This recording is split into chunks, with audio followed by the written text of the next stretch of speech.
A Target 8 investigation. Fewer high school football players nationally. We look at the trend locally.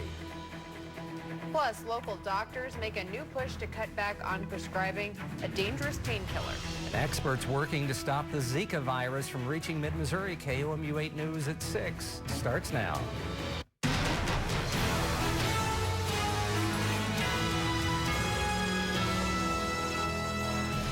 Tonight, Target 8 investigates football safety. The school year is almost over. In a few weeks, high school football players across mid-Missouri will be out on the field for summer camp.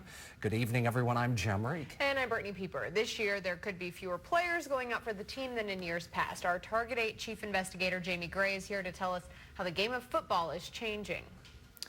National reports reveal participation in high school football across the U.S. is decreasing. But what about here in Columbia and the rest of mid-Missouri? KOMU 8's Landon Burke gathered numbers from local high school teams, and he tells us how, despite dropping national numbers, it appears football is alive and well in Columbia. Football is under a new spotlight. News, Columbia. After just one season with Battle High School, Gray managed to land a spot as a preferred walk-on for Missouri State's football team, and he'll start practice this fall. Here's what's happening right now. We just learned Governor Nixon scheduled the voter ID ballot for the November 8th general election. It would add more requirements to allow Missourians to vote. A big health issue in many parts of the country is the consumption of chronic painkillers, or opioids. They're typically used to treat pain, but KOMU 8's Amina Petinich shares what a mid-Missouri doctor is seeing in Columbia. I spoke with Dr. Dom Mierzik, who said that the drug can cause issues with body functioning and fatigue as some serious issues. He explains that the reason the numbers are with the growing issue, Dr. Mierzik advises people to go and see their doctor and ask what is the best treatment for them when experiencing chronic pain. As summer weather brings more mosquitoes, mid-Missourians need to know more about the Zika virus. Today, a group of experts met at MU to discuss Zika and other zoonotic diseases. Zoonotic diseases are passed between animals and humans. Two speakers at the symposium say animals are not always the ones at fault. Animals rarely come to us. We go to them. So if you want to ask why we have so many diseases come from animals, it's because we go and interfere with their ecosystem. An animal might give it to a human might give it back to an animal. They can be airborne, they could be foodborne, they could be in our water. So they can be transmitted in many different ways.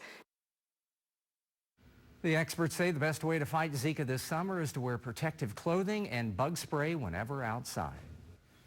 Former Slater Fire Chief Levi Davis pleaded guilty to child sex crimes in Saline County Circuit Court. Dennis pleaded guilty to 3 of the 14 charges against him. Those charges include possession of child pornography, invasion of privacy, and sexual exploitation of a child.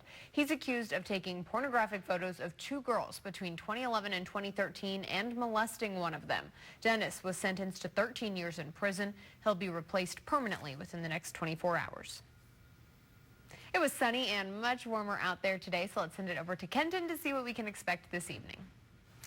All right, good evening, Brittany, and hello, everyone. Looking at our satellite and radar, some clouds still out there right now, but 62 by sunrise. Another warm day tomorrow in the lower 80s with more shower and thunderstorm activity Tuesday through about Friday. I'll track those and tell you what we can expect in the next 8 days right after the break.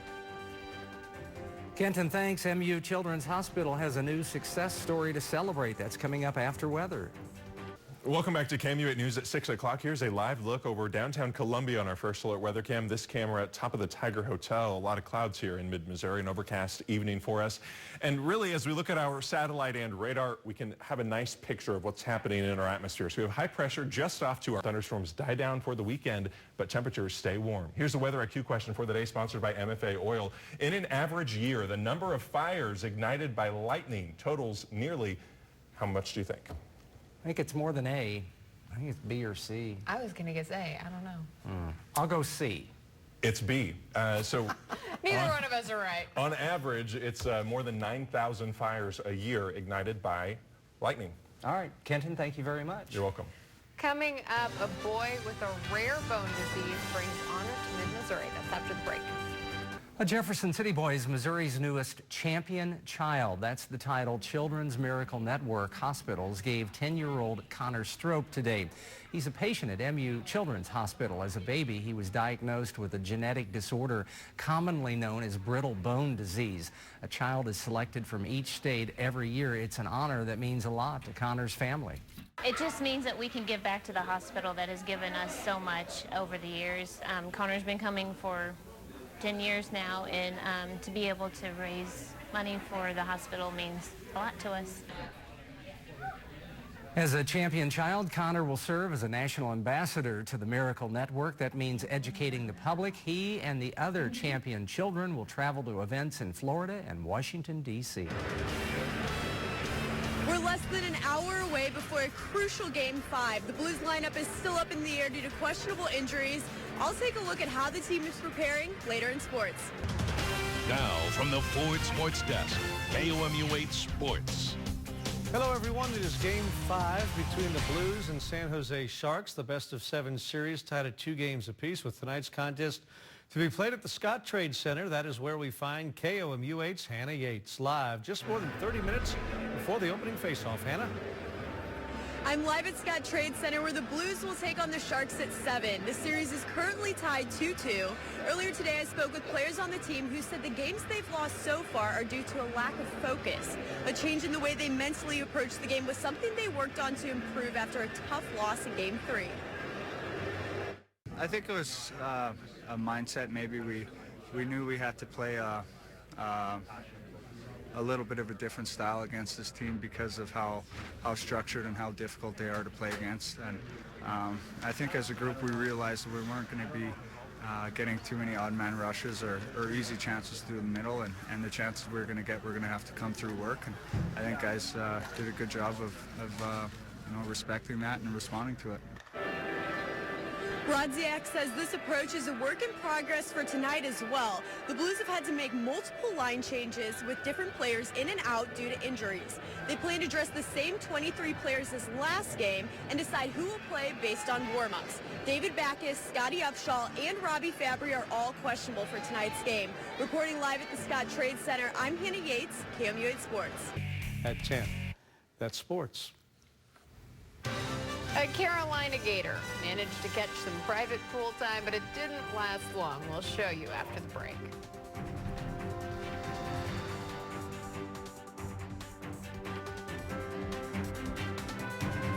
A gator decided to celebrate summer a little early. The 3-foot alligator was found in a South Carolina community pool. Port Royal firefighters were sent to the Beaufort YMCA to take the gator out of the pool when they found it swimming in the deep end. The gator was swimming solo because the pool's not officially open yet.